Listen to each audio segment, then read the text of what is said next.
नमस्कार। मकर राशि पर विस्तार से चर्चा की जाएगी इस बात को लेकर कि आने वाला जो समय है 30 मार्च, ये लिखा हुआ है 30 मार्च से 18 मई तक मकर राशि के तीसरे स्थान पर पिशाच योग बन रहा है।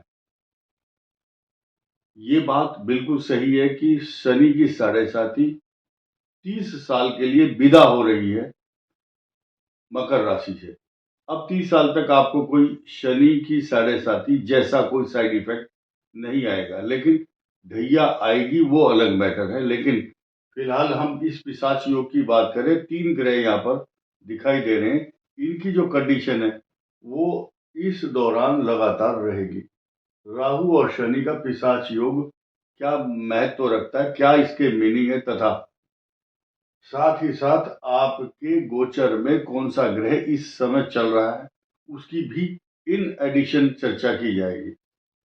साथ ही साथ नई बात यह है, इन सब गोचर ग्रहों का मीनिंग मकर राशि के लिए क्या होना चाहिए और क्या हो रहा है, क्या हो सकता है, उस पर कुछ समय के लिए चर्चा कम शब्दों में बहुत जल्दी ही बताने का प्रयास किया जाएगा। इसके अलावा आप ये देखेंगे कि कौन कौन से पाप ग्रह आपको नुकसान दे रहे हैं और शुभ ग्रहों का क्या आपके ऊपर प्रभाव पड़ रहा है, ये देखना बहुत दिलचस्प और जरूरी भी है। आइए शुरू करते हैं। नंबर 1, ये वीडियो मकर राशि के लिए है।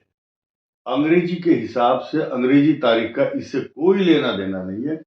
उत्तराषाढ़ा, श्रवण और धनिष्ठा, ये 3 नक्षत्र बड़े महत्वपूर्ण हैं जिनसे मकर राशि बनती है, और मकर राशि के लिए ये वीडियो अगले 7-8 मिनट में आप देखेंगे क्या इफेक्ट है। ये मकर राशि है। मकर राशि पर तीसरे स्थान पर 30 मार्च को पिशाच योग बनेगा। 29 तारीख को आपके तीसरे स्थान पराक्रम भाव में, भाई बहन का स्थान है। 6 ग्रह होंगे।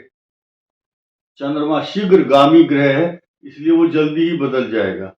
वो आपकी सप्तम भाव का स्वामी, इस पर चर्चा भी करेंगे। लेकिन फिलहाल इन पिशाच योग की बात कर लेते हैं। पिशाच योग है क्या और इस वीडियो का महत्व मकर के लिए ज्यादा क्यों है पिशाच योग का, यहां से शुरू करते हैं। कि देखिए, मकर राशि का स्वामी शनि तीसरे भाव में है और पराक्रम के स्थान पर है। आपके पराक्रम में वृद्धि करने वाला होगा और मित्र राशि में है। ये यह शत्रु राशि नहीं है। साथ ही साथ राहु क्या है, राहु की जो पोजीशन है वो बृहस्पति की राशि में है, शनि के साथ है। इस संसार के अंदर शनि और राहु, इनकी मित्रता है।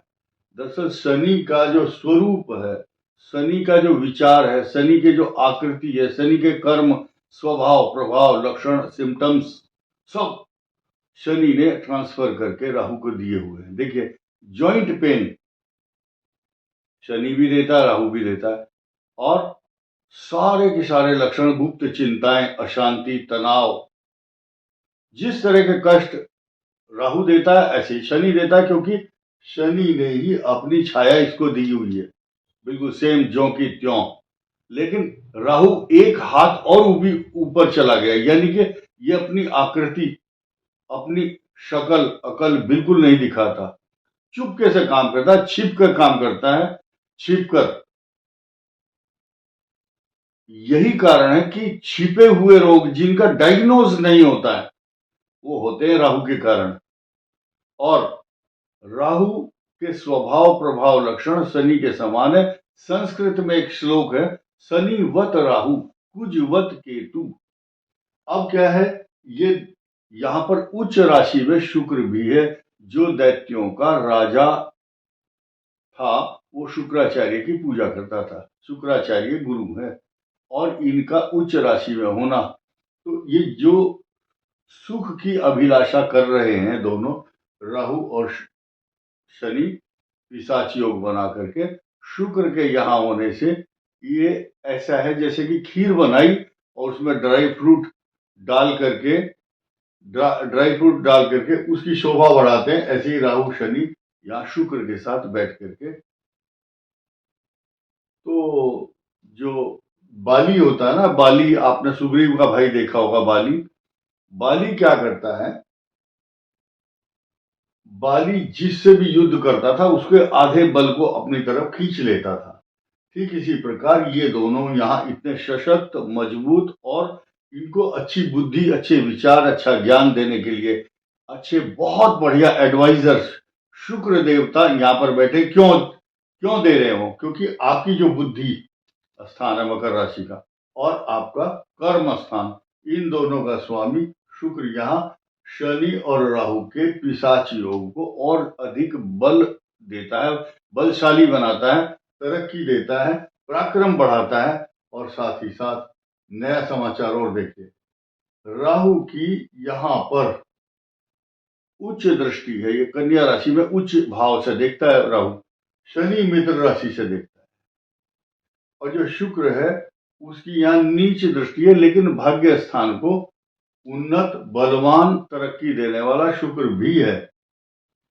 और क्यों ना हो, क्योंकि ये जो केंद्र और त्रिकोण का स्वामी है, पराक्रम में बैठा है, उच्च राशि में बैठा है, तो इसको, इसके शुभत्व को कोई नकार नहीं सकता। ये नहीं कह सकता कोई ये गलत है, यहाँ दिस इज गुड। अब शनि और राहु का जो पिशाच योग है, ये मैंने बताया कि शुभत्व प्रदान करता है मकर राशि के लिए।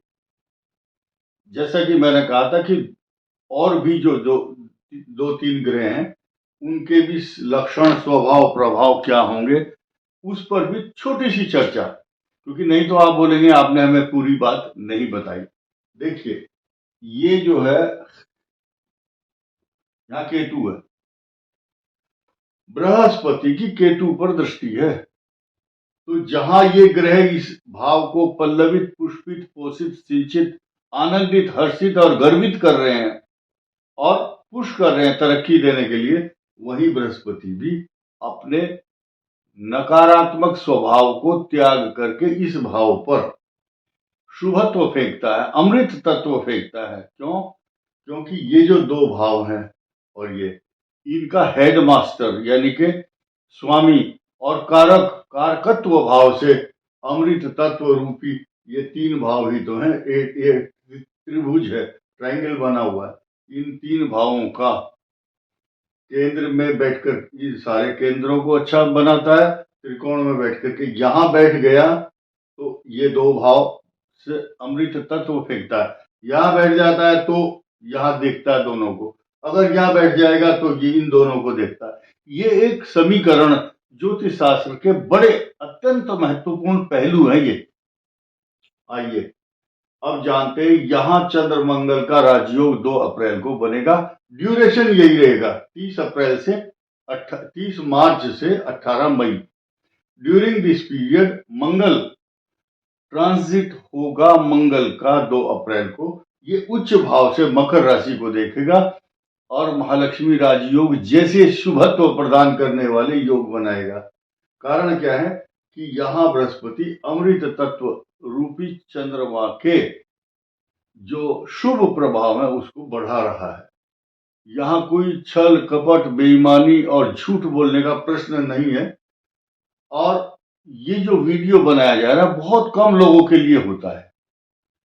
सभी लोगों को हम आमंत्रित नहीं करते हैं कि तुम आओ और देखो और हमें बताओ कि ये अच्छा है या खराब है। तो अब क्या है कि जिन जिन की कुंडली में केतु अगर यहाँ बैठा है भाग्य भाव में, या सन 1987 या अन्य जिन जिन वर्षों में जिनका जन्म हुआ हो, जिनका राहु मीन में होगा, उनको विशेष रूप से लाभ होगा। इस वीडियो में इतना ही। धन्यवाद, नमस्कार।